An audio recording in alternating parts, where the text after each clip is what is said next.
आज के इस डिजिटल और टेक्नोलॉजी ड्रिवन जमाने में किसी भी कंपनी के लिए उसका डेटा उसकी एक बहुत जरूरी एसेट होती है।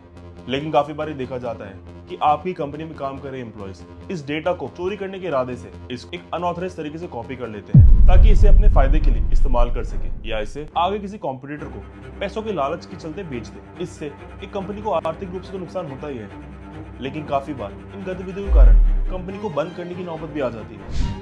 तो इस वीडियो में मैं आपको आज बताऊंगा कि अगर आपके एम्प्लॉयज ने भी आपका डेटा चोरी कर लिया है या उसे नाजायज रूप से इस्तेमाल कर रहा है तो आपको किन लीगल स्टेप्स का पालन करना चाहिए ताकि आपको आपका डेटा वापस मिल जाए और इसका इस्तेमाल भी रुक जाए।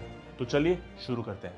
तो पहले जान लेते हैं कि किसी बिजनेस के लिए उसका जरूरी डेटा क्या हो सकता है। हर बिजनेस उनके कस्टमर्स और क्लाइंट पर निर्भर होता है, तो उन कस्टमर्स की कॉन्टैक्ट लिस्ट, प्रोस्पेक्टिव लीड्स, उन कस्टमर्स का अपना डेटा और साथ ही में अगर आप आईटी से जुड़ा कोई बिजनेस करते हैं तो सॉफ्टवेयर के सोर्स कोड्स या अन्य कोई जानकारी, ट्रेड सीक्रेट या कोई कॉन्फिडेंशियल इंफॉर्मेशन आपके बिजनेस के लिए जरूरी डेटा हो सकता है जिसके चोरी होने पर आपको आर्थिक हानि पहुंचे।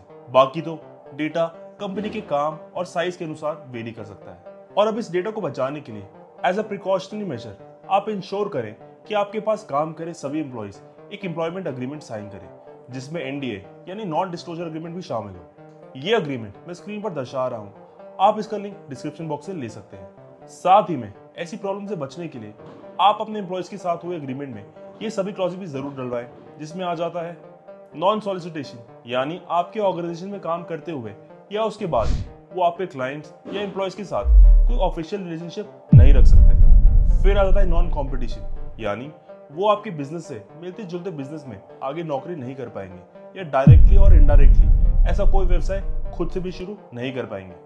फिर आ जाता है नॉन डिस्पार्जमेंट, यानी आपकी ऑर्गेनाइजेशन के बारे में किसी भी तरह की कोई नेगेटिव रिमार्क्स या डिफेमेटरी स्टेटमेंट पास नहीं कर पाएंगे। ये क्लॉजेस आपके एम्प्लॉयज को आप पे कॉम्पिटिटर को ज्वाइन करने या आपसे मिली हुई जानकारी का दुरुपयोग करके आपका मिलता जुलता बिजनेस स्टार्ट नहीं कर पाएंगे। इसके साथ अगर आपका बिजनेस एक बड़े साइज का है तो आप आईटी सिक्योरिटी सिस्टम भी अपनी ऑर्गेनाइजेशन में लगवा सकते हैं और अपने एम्प्लॉयज की डिवाइसेस को समय समय पर मॉनिटर भी कर सकते हैं। इसके लिए आप पीरियोडिक ऑडिट्स का रोल भी अपनी संस्था में लागू कर सकते हैं। लेकिन फिर भी अगर आपके एम्प्लॉयज के थ्रू आपके कीमती डेटा का मिसयूज होता है तो आपको किन लीगल स्टेप्स का पालन करना चाहिए, आइए जान लेते हैं।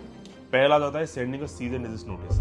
ये एक फॉर्मल नोटिस होता है जो आप उन एम्प्लॉयज को आगाह करने के लिए भेजते हैं और बताते हैं कि उनके द्वारा लिया गया और इस्तेमाल किया हुआ डेटा आपकी कंपनी की इंटेलेक्चुअल प्रॉपर्टी है और उन्हें तुरंत प्रभाव से इसका इस्तेमाल रोकना होगा। यही इस सीज एंड डिजिस्ट नोटिस में मेंशन होता है।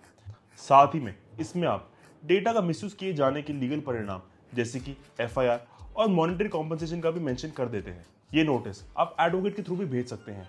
इसका ड्राफ्ट मैंने स्क्रीन पर दर्शा दिया है, आप इसे चेक कर सकते हैं और साथ ही में इसका लिंक भी डिस्क्रिप्शन बॉक्स में दिया हुआ है। आप इस नोटिस की कॉपी उनके कस्टमर्स को भी भेज सकते हैं जिन्होंने आपके एम्प्लॉय से गुड्स या सर्विसेज ली थी, क्योंकि वो आपके डेटा और इन्फॉर्मेशन के इस्तेमाल से ही प्रदान हुई थी। इसके बाद भी अगर आपके एम्प्लॉयज नहीं रुकते और इस डेटा का मिसयूज जारी रखते हैं तो आपको ये 2 कानूनी कदम उठाने होंगे।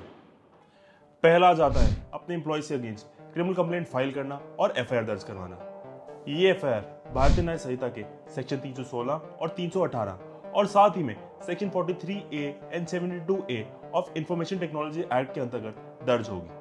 इस कंप्लेंट का एक ड्राफ्ट मैं स्क्रीन पर दर्शा रहा हूं, आप वहां से इसे चेक कर सकते हैं और साथ ही में इस कंप्लेंट का लिंक मैंने डिस्क्रिप्शन बॉक्स में डाल दिया है। इस क्रिमिनल केस के साथ अपने डेटा का मिसयूज रोकने के लिए आप कमर्शियल कोर्ट में भी इंजंक्शन केस फाइल कर सकते हैं ताकि उस डेटा के यूज पर आपको स्टे मिल सके, जिसके बाद आपके एम्प्लॉयज या वो कंपनी जो उस डेटा को इस्तेमाल कर रही थी उसके उस यूज पर रोक लग जाएगी। और अगर आपका केस स्ट्रांग है तो ऐसे मैटर्स में आपको केस फाइल करते समय ही एक्स पार्टी इंजंक्शन कोर्ट से मिल जाएगी। इस पिटीशन के ड्राफ्ट का लिंक मैंने डिस्क्रिप्शन बॉक्स में डाल दिया है, आप उसे चेक कर सकते हैं और अपने फैक्ट्स के अनुसार अपने एडवोकेट के through suit for permanent and mandatory injunction file करके कोर्ट से यहाँ रिलीफ ले सकते हैं। इन लीगल स्टेप्स को फॉलो करके आप अपने चुराए हुए डेटा को वापस रिट्रीव कर सकते हैं, दोषियों को सजा दिलवा सकते हैं और साथ ही में अपने डेटा के मिसयूज को रोक भी सकते हैं। मैं आशा करता हूँ आपको मेरी वीडियो अच्छी लगी होगी और इससे आपको मदद मिलेगी। अगर इस वीडियो से जुड़े आपके कोई भी डाउट्स हैं तो आप स्क्रीन पर आ रहे नंबर्स पर कॉल करके उन्हें पूछ सकते हैं, हमारी टीम आपकी पूरी सहायता करेगी। ऐसी और वीडियोस के लिए हमें फॉलो करना ना भूलें। मिलूंगा मैं आपसे अपने अगली वीडियो में, तब तक के लिए जय हिंद, जय भारत।